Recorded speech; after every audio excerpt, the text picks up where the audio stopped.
కర్మయోగం ఆచరణ చేసేటప్పుడు మానవుడు ఎదుర్కోవలసిన ప్రబలమైన శత్రువు ఏమిటి అంటే ఏమిటది? ప్రబలమైన శత్రువు ఏమిటి?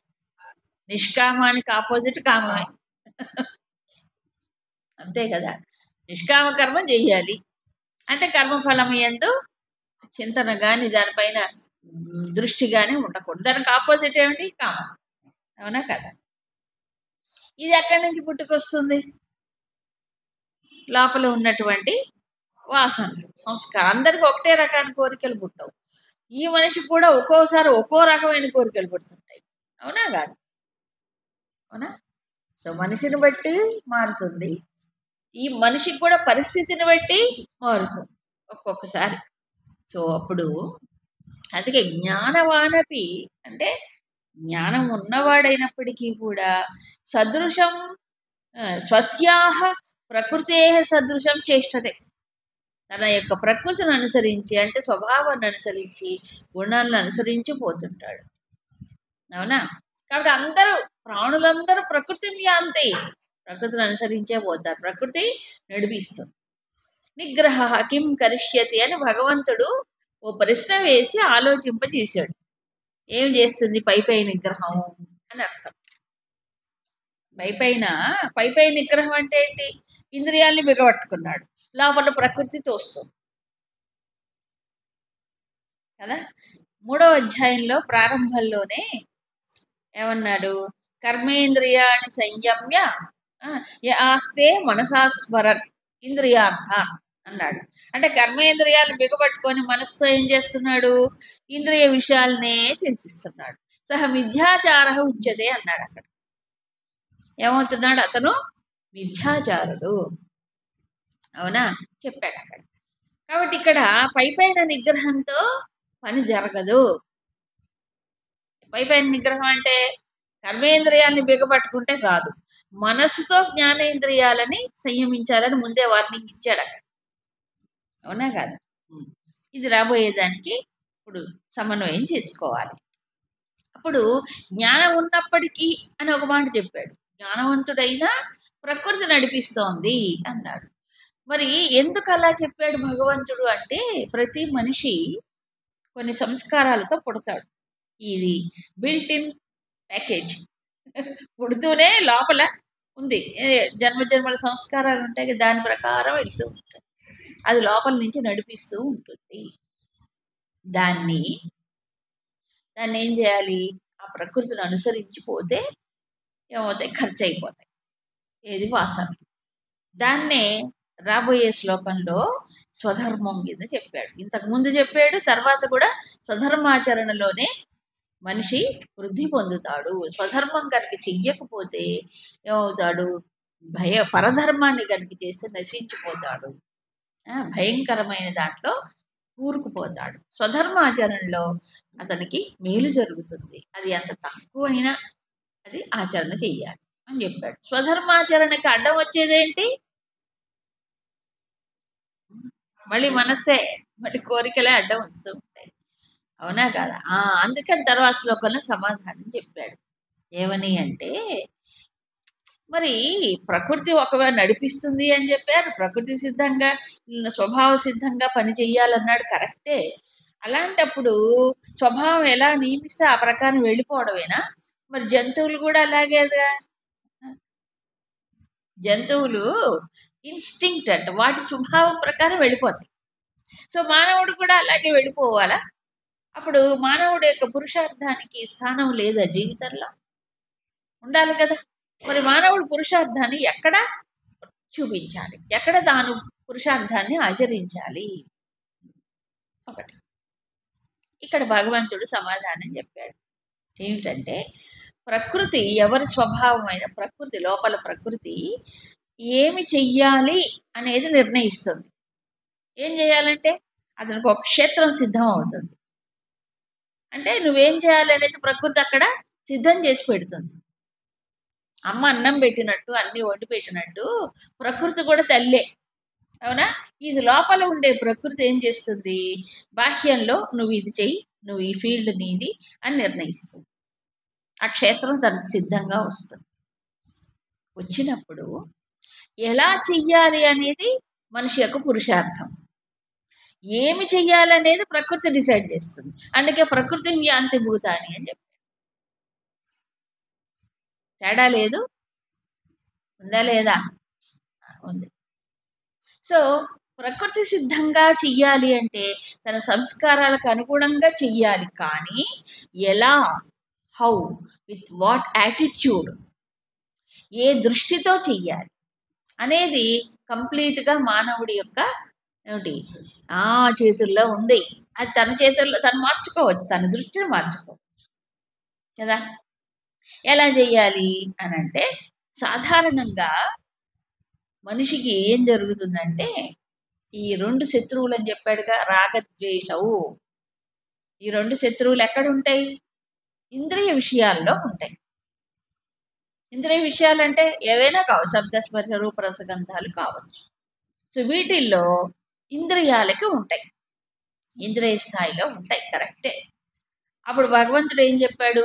దీనికి లోనై పని చెయ్యకు. ఏది ధర్మమో అక్కడ, ఏది అవసరమో, ఏది కర్తవ్యమో అది.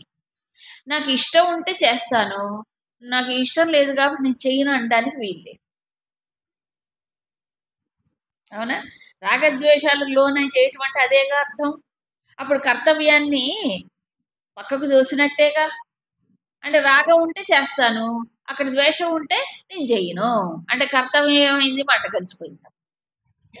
అంతేకాదు, ఈ రాగద్వేషాల వల్ల ఏమవుతుందంటే మనస్సు దానికి వశమైనప్పుడు విహిత కర్మ, విహిత కర్మ అంటే తప్పనిసరిగా చేయవలసిన కర్మ ఏమో మానేస్తుంది, నిషిద్ధ కర్మ చేయకూడని పనేమో చేయాలనుకుంటుంది. దేనివల్ల? రాగద్వేషాలకు లోనైన. నిజమే, చేయాల్సిన పని చేయదు. ఎందుకు? నాకు ఇష్టం లేదు. చేయకూడదు, నాకు ఇష్టం కాబట్టి నేను చేస్తా. ఇప్పుడు అదే కదండి, రాగద్వేషాలకు లోనైనప్పుడే ఆ ప్రకారంగా చేస్తాడు. కాబట్టి ఏం చేయాలి? ఇప్పుడు దానికి ఒక సూచన ఇచ్చారు. తత్ ప్రతిపక్షేణ నియమయతి. ఏం చేయాలట? శంకరాచార్యులు చెప్తారు భాష్యంలో. ఏమంటారంటే ప్రతిపక్షేణ, ద్వేషాలకు ప్రతిపక్షంగా ఉండాలట.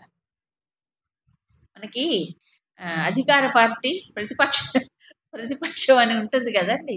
అధికార పక్షం ప్రతిపక్షం ఉండదా? ఉంటుంది. ఇప్పుడు రాగద్వేషాలు మనిషిని వశం చేసుకోవడానికి సిద్ధంగా ఉంటాయి ఇంద్రియ స్థాయిలో. అప్పుడు ఏం చేయాలి? దానికి ప్రతిపక్షంగా కూర్చోవాలి. ప్రతిపక్షంగా కూర్చోవడం అంటే ఏం చేయాలి?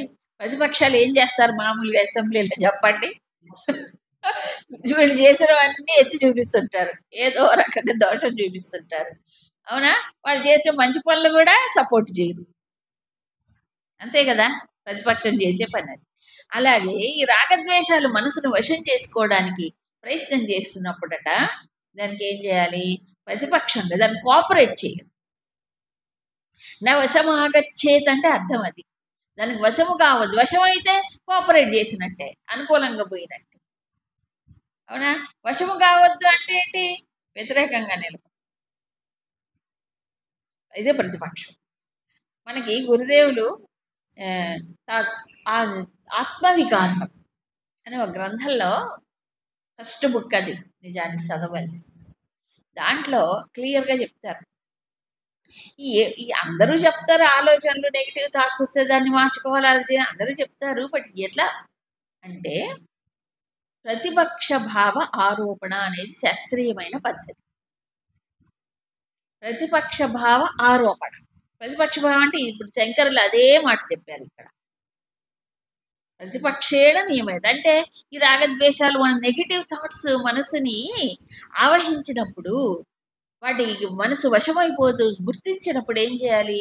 వీటికి ప్రతిపక్ష భావాన్ని లోపల తన ప్రయత్నంతో తాను తెచ్చుకోవాలి. దేంతో? బుద్ధితో. మనసు వశం అవుతూ ఉంటే ఏం చేయాలి? బుద్ధి ఒకటి ఉంది కదా, దాంట్లో ప్రతిపక్ష భావాన్ని ఆరోపణ చెయ్యాలి. ఉదాహరణకి ఉదాహరణకి ఒక వస్తువో లేక ఒక వ్యక్తి యందు మనిషికి వ్యామోహం వచ్చింది అనుకోండి. ఓ రాగమో, వ్యామోహమో ఏదో వస్తాయి. ఇంద్రియ స్థాయిలో నుంచే వస్తాయి, వ్యక్తమవుతాయి ముందు. అంతేగా? ఇంద్రియాల్లోంచి లోపలికెళ్ళి, మనసులోకెళ్ళి, మనసు దానికి వశమైపోతుంది. ఇప్పుడు అది గుర్తిస్తుంది. బుద్ధి ఒకటి ఉందిగా మనిషికి. బుద్ధి ఉన్నప్పుడు దాన్ని గుర్తించాలి కదా మెలకువతో. బుద్ధి గుర్తించి ఏం చేయాలి? దానికి చెప్పాలి. ఏమని చెప్పాలి? ఎక్కడ పోతున్నావు నువ్వు? ఏం చేస్తున్నావు నువ్వు? ఇది నువ్వు చెయ్యొచ్చా ఈ పని ఇక్కడ? అవునా కాదా? దానికి నెగెటివ్. ఇప్పుడు నెగెటివ్ థాట్కి నెగెటివ్ ప్లస్ నెగెటివ్ ఏమవుతుంది? Negative into negative plus, minus into minus is equal to plus. అది సో అవునా? సో అక్కడ ద్వేషం ఉన్నప్పుడు ప్రేమని లోపల నింపుకోవాలి. అక్కడ మోహం ఉన్నప్పుడు జ్ఞానంతో చూడాలి. సో ప్రతిదానికి ఒకటి ఉంటుంది. అక్కడ హింసాత్మకమైనది వచ్చినప్పుడు అహింస. ఈ ఈ ఈ నెగటివ్ ఏదైతే ఉందో దాంట్లో ప్రతిపక్ష భావన ఆరోపణ చేసుకుంటూ ఉండాలి. ఇదే అసలు సాధన. దీన్నే మరొక దృష్టితో ఇంకొంచెం హయ్యర్ లెవెల్లో చెప్పారు పతంజలి మహర్షి. క్లిష్టం అక్లిష్టం. క్లిష్టం అక్లిష్టం రెండు రకాలుగా ఉంటాయి మనోవృత్తులు, చిత్తవృత్తులు. క్లిష్టం అంటే ఏమీ లేదు, మనస్సుని చెదరగొట్టేది, భంగపరిచేది, మోహంలో దిగజార్చేది క్లిష్ట వృత్తులు. అక్లిష్టం అంటే మనసును చక్కగా తత్వచింతన వైపు, భగవత్ చింతన వైపు కదా, ఆత్మ వైపు మళ్లించేదంతా అక్లిష్టం. ఇప్పుడు సాధన అంతా ఏమిటట? క్లిష్ట వృత్తుల్ని అక్లిష్ట వృత్తులుగా మార్చుకోవడం. ఇదే సాధన. ఇదే సాధన. ఇది ఎప్పుడు దీనికి ఏమి సండే మండేలు ఉండవు, లీవ్లు రెస్ట్లు ఉండవు. ఎందుకంటే మనసు ఎప్పుడు పనిచేస్తూనే ఉంటుంది. మా ఇంద్రియాలకు రాగద్వేషాలు ఎప్పుడూ ఉంటూనే ఉంటాయి. అవునా కాదా? లేనిది ఎప్పుడు వాటికి ఎప్పుడు ఉంటాయి. కాబట్టి అలర్ట్గా ఉండాలి. మనసు దానికి వశం అయిపోతున్నప్పుడల్లా ఏం చేయాలి? తాను ఏదైతే శాస్త్రాలలో చదివారో, ఏదైతే విన్నా శ్రవణం చేశారో, ఏదైతే మననం చేసుకుంటున్నారో కదా, ఆ వివేక బుద్ధిని మేల్కొల్పాలి. వివేక బుద్ధిని మేల్కొల్పి అది భగవంతుడి వైపు తిప్పడము కదా. దీనికి ఏదైతే ఇక్కడ నెగటివ్ థాట్ మనసును పాడు చేస్తుందో దానికి వ్యతిరేకమైన ఒక సద్భావన, పాజిటివ్ థాట్ అక్కడ ప్రతిక్షేపించటం. ఇది ఎప్పుడు చేస్తారండి మనిషి? ఎప్పుడు? అసలు గుర్తిస్తేగా. గుర్తిస్తే కదా. ఇదంతా సెల్ఫ్ ఇంట్రోస్పెక్షనే. అవునా? అంటే తన్ని తాను పరిశీలించుకునేవాడికే భగవద్గీత, లేనివాడికి భగవద్గీత ఎందుతాడ? అవునా? కాబట్టి ఇంద్రియాలు వాటికి ఉంటాయి. ఇంద్రియాల వెంట మనసు పోకూడదు, మనసు దానికి వశమైపోకూడదు. ఈ శత్రువులు అని గుర్తించి అక్కడ ఏది కర్తవ్యమో, లేకపోతే ఏది విహితమో, ఏది బాధ్యతో అది మాత్రం చెయ్యాలి తప్ప ఇష్టానిష్టాలకి లొంగి చేయి. ఎందుకంటే ఇవాళ విచిత్ర మనస్సు ఏంటి? అది ఒక రకంగా ఉండదు, దాని వృత్తులు మారిపోతాయి. ఇవాళ వీళ్ళ ఇష్టం, రేపు వాళ్ళ ఇష్టం. ఇవాళ వీడి మిత్రుడు, రేపు శత్రువు. అవునా కాదా? ఇలా ఎప్పుడూ ఉంటాయి. దాని దృష్టి మారిపోతూనే ఉంటుంది. దాన్ని నమ్ముకుంటే పచ్చి మోసం. అందుకే మనసుని ఎప్పుడు నమ్మద్దు. ఎందుకు? అది అటుపోతుంది, ఇంద్రియాల వెంట పోతుంది. పోయినప్పుడు మాత్రం చాలా ప్రమాదానికి లోనవుతాడు. కాబట్టి గుర్తించాలి. ఎప్పుడు నా వశమాగా ఎలర్ట్గా ఉండి గుర్తించాలి. అప్పుడు ఏమవుతుంది చెప్పండి? రాగద్వేషాలకు లోను కాకుండా కర్తవ్య దృష్టితో, అంటే అసక్త భావనతో అది కదా చేసినప్పుడు ఈ కర్మ జరిగిపోతుంది. దేన్ని? సంస్కారాలను అనుసరించి కర్మ జరుగుతుంది. కానీ ఇక్కడ రాగద్వేషాలకు లోను కాకుండా చేస్తే వాసన క్షయం అవుతుంది. రాగద్వేషాలకు అనుకూలంగా చేస్తే ఏమవుతుంది? మళ్ళీ అంతే, విహిత కర్మ చేయలేడు, నిషిద్ధ కర్మ చేస్తుంటాడు, అవసరమైనది చేయడు, అనవసరమైనవి చేస్తుంటాడు. అవునా? అప్పుడు వాసనలు క్షయం అవుతాయా? పెరుగుతాయి? పెరుగుతాయి. చూసారా ఇప్పుడు ఎంత చక్కగా చెప్పాడో? సో లోపల సంస్కారాలు మనకి ఒక కర్మక్షేత్రాన్ని, ఒక అవకాశాన్ని ఇస్తాయి. ఇది చెయ్యి, ఇది చెయ్యి, ఇది చెయ్యి అని నిర్ణయిస్తాయి. కాబట్టి దాన్ని చేసుకుంటూ పోవాలట. అలా చేసుకుంటూ పోతే క్షయం అయిపోతుంది, మళ్ళీ వెనక్కి తిరిగి చూడక్కర్లా. ఇప్పుడు అర్జునుడికి అదే చెప్పాడు, నీకు ధర్మ యుద్ధం చేసే అవకాశం వచ్చింది, ఇప్పుడు దీన్ని చెయ్యి అన్నాడు. అలాగే ఎవరికి వాళ్ళకి వాళ్ళ సంస్కారాలు క్షయం చేసుకోవడానికి ఒక అవకాశం వస్తుంది. ఆ ప్రకారంగా చెయ్యాలి తప్ప మరొక రకంగా చేయడానికి లేదు. అందుకే వెంటనే స్వధర్మ శ్రేయ, స్వధర్మమే శ్రేయస్సు. స్వధర్మం అంటే ఏంటి? ఇక్కడ తన సహజమైన సంస్కారాలు ప్రకృతి సిద్ధంగా ఏదైతే దాని ప్రకారం చెయ్యాలి.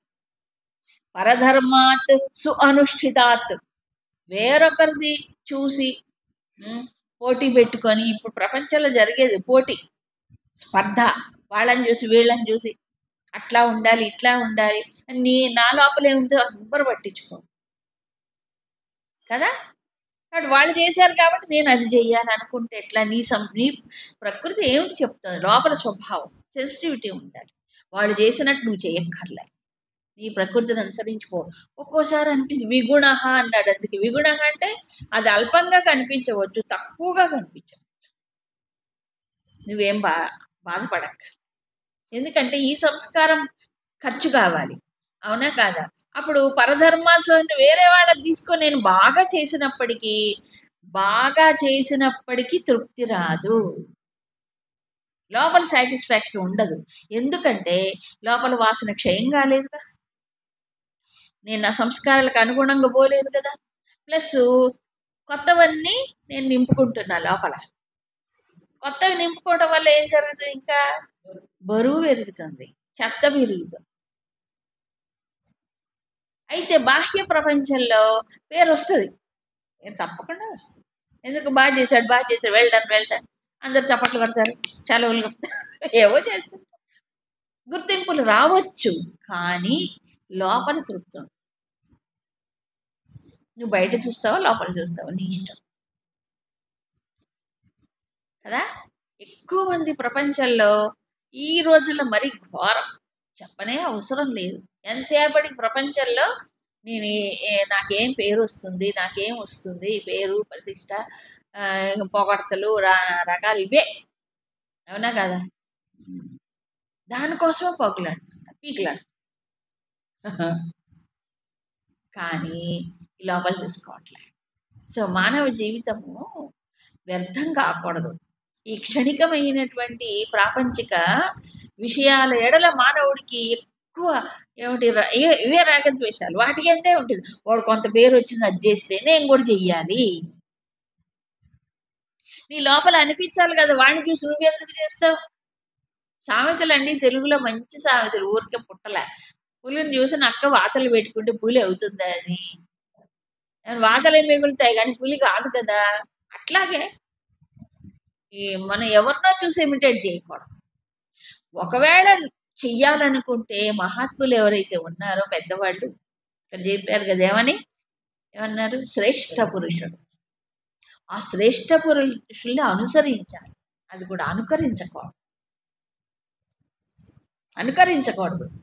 అనుకరించాలంటే సాధ్యం కూడా కాదు, అది కూడా పులిని చూసి నాకు వాతలు పెట్టుకున్నట్టే. మహాత్ములు చేసినవన్నీ మనం చేయగలమా? వాళ్ళు చేసినట్లే కాదు కదా. కాబట్టి వాళ్ళు ఏ జీవన విధానాన్ని చూపించారు, అది దృష్టిలో పెట్టుకోవాలి. నీ స్థాయిలో నువ్వు పనిచేయి, అవునా కాదు. అందుకని ఎవరిని ఇమిటేట్ చేయద్దు. చేసామో మనకేమి లోపల బాగు కాదు, భయంకరం, భయావహ అన్నాడు. ఇంకా భయంకరమైనటువంటి లోపల చెత్త పెంచుకున్నవాడు అవుతున్నాడు. కాబట్టి స్వధర్మాచరణ ఎంత తక్కువైనా సరే, ఎవరు ఇది ఏంటి ఇట్లా ఇది చేసా అన్నా సరే వదలకూడదు, అదే చెయ్యాలి. ఇది వర్ణధర్మం కింద చెప్పారు. అందుకు పూర్వ వర్ణ ధర్మాలు, ఆశ్రమ ధర్మాలు పాటించబడే రోజుల్లో నువ్వు ఏ వర్ణంలో పుట్టావో ఆ వర్ణాన్ని తగిన సంస్కారాలే కలిగి ఉండేవాడు ఒకప్పుడు. అలాంటి ఈ వంశంలో పుట్టేవాడు, వర్ణ సంకరం లేని రోజుల్లో చెప్తున్నా. అప్పుడు కాబట్టి వాళ్ళ కులాచారం, వంశాచారం ప్రకారం తండ్రి ఏది చేస్తే కొడుకు, కొడుకు ఏది చేస్తే మనవడు అలా చేసుకుంటూ పోయేవారు వర్ణధర్మం ప్రకారం. అది వర్ణధర్మం అనేది పాటించేటువంటి వారు. అది చాలా స్ట్రిక్ట్‌గా పాటించారు రామాయణ కాలంలో, మహాభారత కాలంలో కూడా. ఎక్సెప్షన్స్ ఉంటాయి కొన్ని కొన్ని. కానీ జనరల్‌గా. కానీ వర్ణ సంకరం అయిన తరుణంలో అవి లేవు. మన కంటికి కనిపిస్తూనే ఉన్నాయి. కంటికి కనిపించట్లే అలాంటివి లేవు. కాబట్టి ఏం చేయాలి? ఎవరికి వారు వారి యొక్క వర్ణం అంటే లోపల ఉండే సంస్కారాలే తెర, పొర. దాన్ని బట్టి కర్మని చెయ్యాలి. ఇతరులను చూసి చేయకూడదు. ఇతరులను చూసి అనుకరించకూడదు. శ్రేష్ఠ పురుషుడైనా సరే వారి యొక్క మార్గం ఏమిటి అని తెలుసుకొని అనుసరించాల్సిందే. ఇలా చెప్పగానే వెంటనే అర్జునుడికి ఒక సందేహం కలిగింది. ఇక్కడ అర్జునుడు వేసినటువంటి ప్రశ్న ఏదైతే ఉందో అర్జునుడి యొక్క అంతఃకరణంలో కలిగిన మార్పుని మనకి సూచిస్తోంది. ఇంతకుముందు ఇదే అధ్యాయం ప్రారంభంలో నన్నెందుకు ఇంకా ఇంకా మోహయసి నా బుద్ధిని మోహంలో పడేస్తున్నావు, నాకు సందేహం ఎక్కువైపోయింది, కలగా పులగంగా మాట్లాడుతున్నావేంటి, ఏదో ఒకటి చెప్పు అన్న అర్జునుడు ఏమయ్యాడు? ఇప్పుడు వచ్చేటప్పటికి చూసుకుంటున్నాడు, తన్ని దాని లోపల చూసుకుంటున్నాడు. అవునా? తన స్వభావానికి విరుద్ధంగా తను ప్రవర్తిస్తున్నానని గుర్తించాడుగా. గుర్తించి అప్పుడు ప్రశ్న వేస్తున్నాడు. ఏమని అంటే అంటే నువ్వు చెప్పిన దాని ప్రకారం ఆలోచిస్తే స్వధర్మాచరణ చెయ్యాలి, మరి ఇతరుల ధర్మాన్ని అనుసరించకూడదు కదా, రాగద్వేషాలకు లోను కాకూడదు. బాగానే చెప్పావు స్వామి. కానీ కేన ప్రయుక్త అయం పూరుష పాపం చరతి అంటే దేని చేత ప్రేరేపించబడిన వాడై ఈ మనిషి పాపం చేస్తూ ఉన్నాడు? ఏదో ఒకటి లోపల ప్రేరేపణ ఇస్తుంది. ఆ ప్రేరేపణ ఎంత బలీయమైందంటే చెప్తున్నాడు అనిచ్ఛన్నపి అంటే నాకు నిజంగా ఇష్టం లేదు, మనసులో చెయ్యాలని ఇష్టం లేదు, కానీ బలాత్ నియోజిత ఇవ ఏదో ఒక ఫోర్సు బలంగా నన్ను దాంట్లోకి నెట్టేస్తున్నట్టుగా పాపం చేస్తున్నాడు మనిషి. కావాలని కాదు, ఇష్టం కాదు, ఏదో ఒకటి నెట్టుతుంది నన్ను, ఏదో శక్తి నెట్టేసి నువ్వు చెయ్యి అన్నట్టుగా అనిపిస్తుంది. ఏది దేని ప్రేరణ చేత ఈ పాపకర్మకు పూనుకుంటున్నాడు? తెలిసి చేస్తారు కొంతమంది, తెలిస్తేనే కదా. అంటే లోపల ఏదో ఫోర్స్, ఆ ఫోర్స్కి ఎగెయిన్స్ట్గా తన్ని తాను నిలుపుకోలేక పాపం చేస్తున్నాడు. నాకు ఇష్టమా అంటే ఇష్టం లేదు. ఎలా అంటే ఒక మనిషిని మెడబెట్టి నెట్టేసినట్టు, అలాగే ఏదో నన్ను మెడబెట్టి నెడుతోంది ఎటు ఆ పాపం చెయ్యాలని. అవునా? ఏమిటది నాకు అర్థం కావట్లేదు. ఈ స్ట్రగుల్ అర్జున్ చాలా సిన్సియర్గా వేశాడు ప్రశ్న, చాలా సిన్సియర్. సాధారణంగా ఆలోచించే ప్రతివాడికి ఈ స్ట్రగుల్ అనేది ఉంటుంది. ఆలోచించేవాడికే స్ట్రగుల్, ఆలోచించకుండా మనసు చెప్పినట్టు చేసేవాడికి స్ట్రగులే లేదు, సంఘర్షణే లేదు, ఉండదు. ఈ తర్వాత వస్తుంది ప్రస్తావన. అవునా? మనిషికి అంటే కాస్త బుద్ధి ఉన్నవాడికి, కొద్దిగా వివేకం ఉన్నవాడికి, శాస్త్రం కొంచెం ఎన్ని తెలుసుకున్న వాడికి ఇదిగో ఇలా ఉండాలి, నేను నా జీవితం ఇలా ఉండాలి, నేను ఇలా నడుచుకోవాలని లోపల కొన్ని కొన్ని ఆదర్శాలు ఉంటాయి కదా, కొన్ని సద్భావాలు ఉంటాయి, నడుచుకోవాలి. బాగానే ఉంది. మనిషి అన్న తర్వాత కొన్ని ఉంటాయి కూడా. ఇది మంచిది, ఇలా చేయాలి, ఇలా నడుచుకోవాలి అనిపిస్తుంది, ఇది సరి అయిన మార్గము అని తెలిసినప్పటికీ ఆచరణ దగ్గరకు వచ్చేటప్పటికి ఏమవుతుంది? ఇది తెలిసినా మనసు ఏమవుతుంది? అదే చెయ్యాలని. ఏది? దీని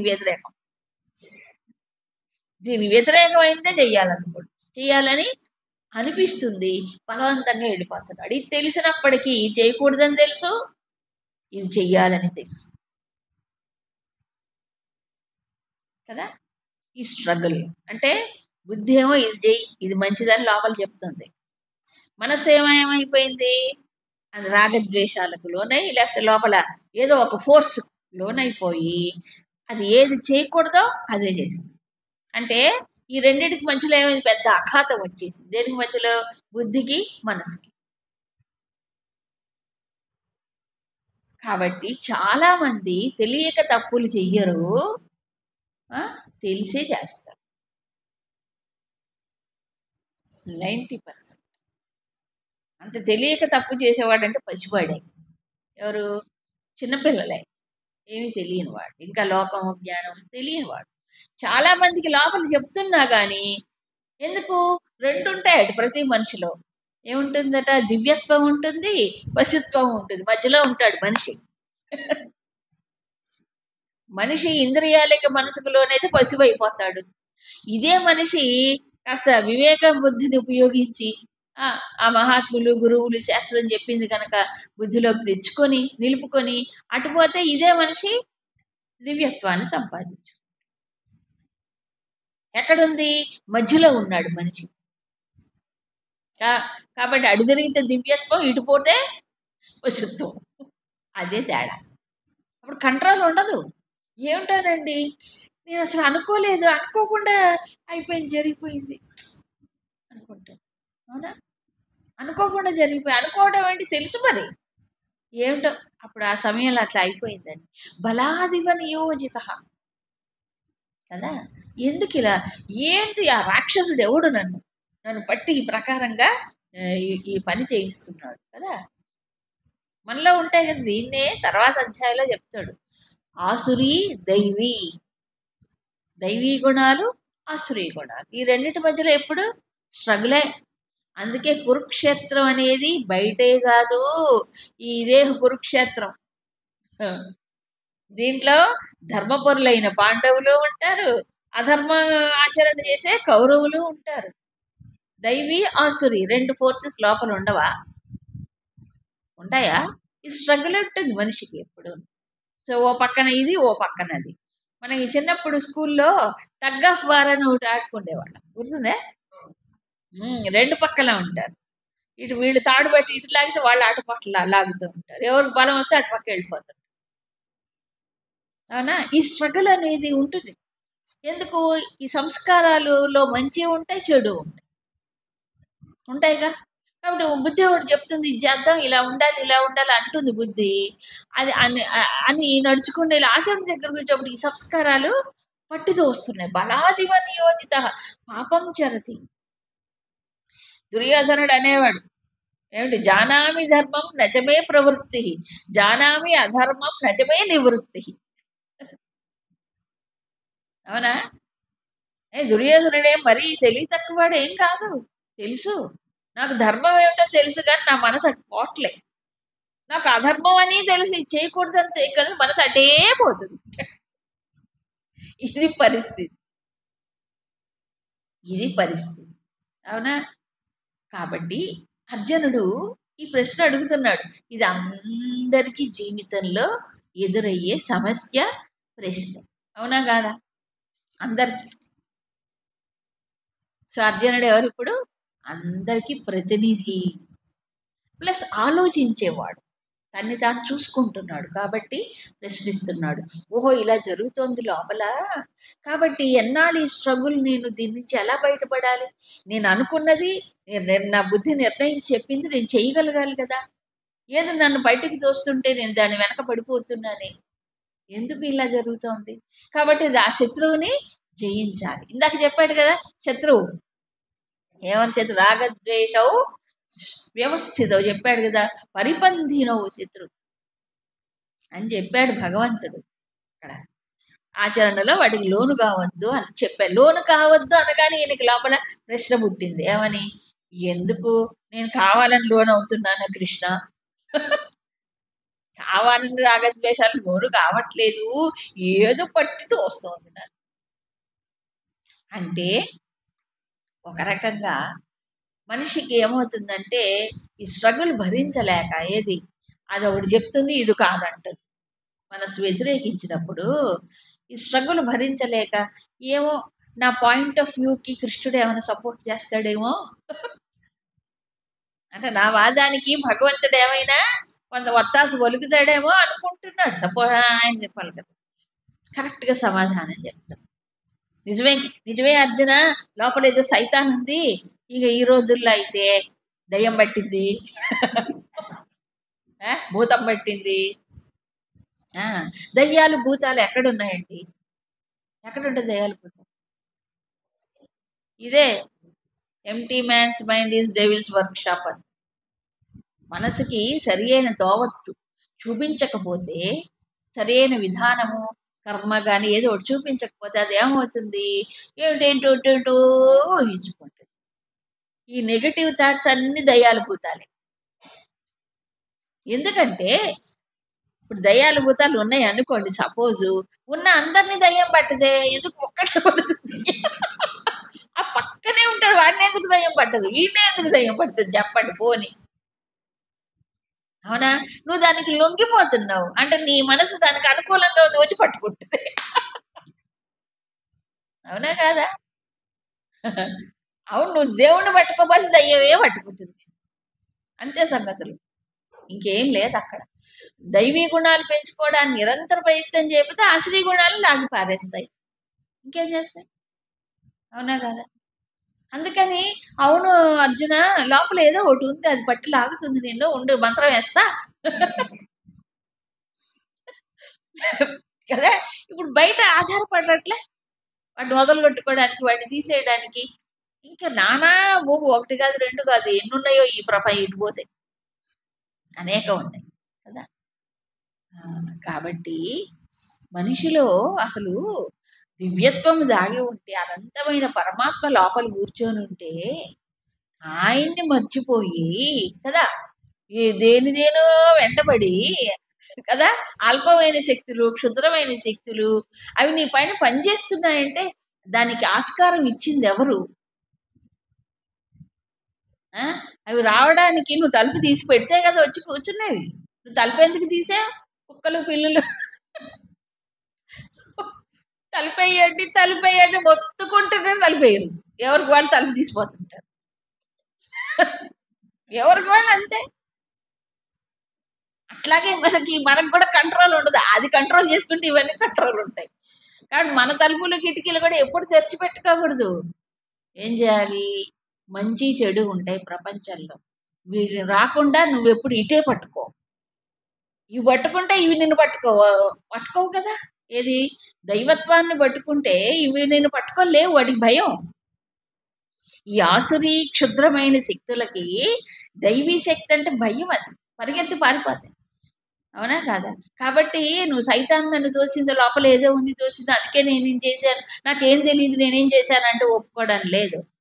బీ కేర్ఫుల్, జాగ్రత్తగా ఉండి చూసుకో. అవునా? కాబట్టి సోర్స్ ఏమిటి? ఎందుకు బలవంతంగా పాపం చేస్తున్నాడు అనటానికి అని అర్జునుడు అడిగితే భగవంతుడు చెప్పాడు, ఈ బయట నుంచి ఏమీ నిన్ను తొయ్యట్లేదు, ఏదో అతీతమైనది ఏదో నీ లోపల వచ్చి నిన్ను ఆవహించి నిన్నేమి తొయ్యట్లేదు, పాపం చేయడానికి ప్రేరేపణ ఇవ్వట్లేదు, లోపల ఉండే గుణాలే కారణం నాయనా. సో దాన్ని మార్చుకోవడమే సాధన అని చెప్పారు. చూడండి, శ్రీ భగవానువాచ కామయేష క్రోధయేష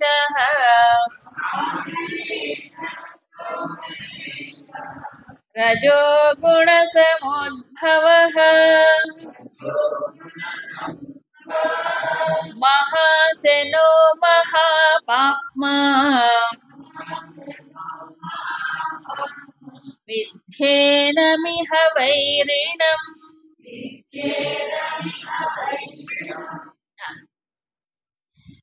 ఏష కామః ఏష క్రోధః.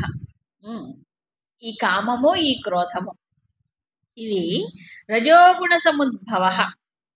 ఎక్కడి నుంచి పుడుతున్నాయి? రజోగుణంలోంచి పుడుతున్నాయి కదా.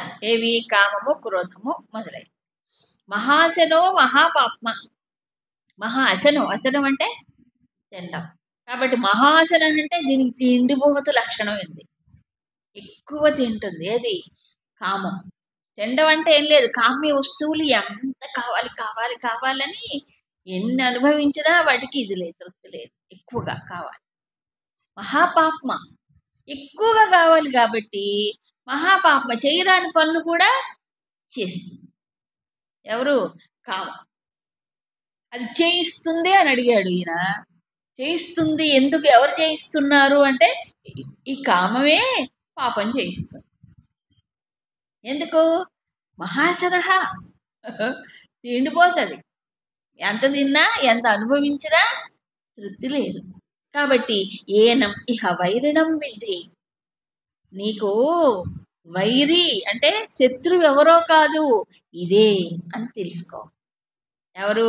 ఒకటి కామం, కామం వల్ల పుట్టేటువంటి క్రోధం. సో ఏంటి కారణం? రజోగుణం కారణం. అని చెప్పి కామేన ప్రేరిత జంతు పాపం కరోతి. కామం ప్రేరేపించినప్పుడు అది అన్కంట్రోలబుల్ అయినప్పుడు మనిషి ఏం చేస్తున్నాడు? పాపం చేస్తున్నాడు. ఈ కామమే ప్రతిహత అంటే ఏంటి? దానికి ఎదురు ఏదైనా వచ్చింది అనుకోండి ఆటంకం, అప్పుడు క్రోధత్వేన పరిణమత, క్రోధ రూపంగా మారి దానికి అవకాశం వచ్చినప్పుడు విజృంభిస్తుంది, దానికి వ్యతిరేకంగా ఏదైనా వచ్చినప్పుడు క్రోధంగా మారి. అవునా? అయితే ఇక్కడ శంకరాచార్యులు 2 రకాలుగా చెప్పారు, 2 విధాలుగా. రజోగుణంలో నుంచి వచ్చినటువంటి పుట్టిన కామము, దానివల్ల వచ్చిన క్రోధం ఒక అర్థం. ఇంకోటి ఏంటంటే కామ ప్రేరణ కలిగినప్పుడు అది రజస్సు పుట్టించేసేసి రజోగుణంలోకి వెళ్ళిపోయి ఆ ప్రకారంగా పనిచేస్తాడు. కామ సంకల్పం కలిగినప్పుడు మనిషికి ఏమవుతుంది? వెంటనే రజస్సులోకి వెళ్ళిపోతాడు. ఆ రజస్సులోకి వెళ్ళిపోయి దానికి అనుగుణంగా కర్మ చేస్తూ ఉంటాడు. 2 అర్థాలు చెప్పారు. అంటే అది పుట్టకుండా దాని పైకి లేవకుండా చూసుకుంటే రజోగుణం రాదు. అర్థం కాలే? ప్రతిపక్ష భావ ఆరోపణ చేసినప్పుడు రాదు. చేయకుండా దానికి అవకాశం ఇస్తే ఏమవుతుంది?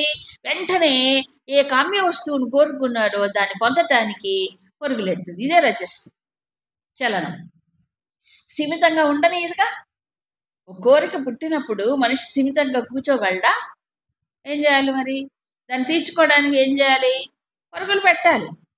మనస్సు పరుగులు పెడితే ఇంద్రియాలు పరుగులు పెడతాయి, పరుగులు పెట్టాలి, శ్రమ పడాలి. ఆయాసం, ప్రయాస, ఇంకేంటి వ్యయం అన్నీ ఉంటాయి. అన్నిటికీ మూలం అదే. కాబట్టి శత్రువు ఎవరు? రజోగుణం. లేకపోతే రజోగుణం నుంచి పుట్టిన కామక్రోధం కావచ్చు, కామము నుండి పుట్టే రజస్సు కావచ్చు, ఒకదానికోటి. ఇప్పుడు కామ సంకల్పం లేనంత కాలం బాగానే ఉంటాడు. పుట్టగానే ఏమవుతుంది? చలింపజేసి చలనం వస్తుంది. కాబట్టి ఇంద్రియాలు కూడా దాంట్లోకి వెళ్ళిపోతాయి. చెప్పి అయితే మరి ఇది శత్రువు అని చెప్పాడుగా. ఇప్పుడు శత్రువు ఎక్కడున్నాడు? ఎవరో పట్టి తోస్తున్నాడు. అర్జునుడు అడిగాడే, ఎవరో కాదు నాయనా, ఈ రజోగుణమే కూర్చొనీదు నిల్చోనీదు, ఇదే పరుగులు పెట్టి ఇదే తోస్తుంది. లేక ఎప్పుడైతే కామ సంకల్పం పుడుతుందో అదే మనిషిని రజోగుణాన్ని పుట్టించేసి అది తోస్తుంది ముందుకి. కాబట్టి పాపం ఎవరు చేస్తున్నారు? ఇదే చెప్పి మరి అందరిలో ఇది ఉంటుందా ఉండదా? ఉంటుంది. ఎందుకంటే ప్రకృతి కదా. ప్రకృతి సిద్ధమైనటువంటి గుణాలను అనుసరించినప్పుడు సత్వరజస్తమ గుణం అందరిలో ఉంటాయి కదా, ఉంటాయి. మరి అందరిలో రజోగుణం కొంచెమైనా ఉంటుంది కదా, ఉంటుంది. మరి ఉన్నప్పుడు రజోగుణం ఉన్నప్పుడు కొంచెమైనా కోరికలు ఇవి రాకుండా ఉంటాయా, పుట్టకుండా ఉంటాయా? క్రోధం లేకుండా ఉంటుంది, ఉంటుంది. అయితే చాలా తేడా ఉంటుంది. ఏమిటా తేడా అనేది తర్వాత శ్లోకంలో మనకి చెప్తున్నారు.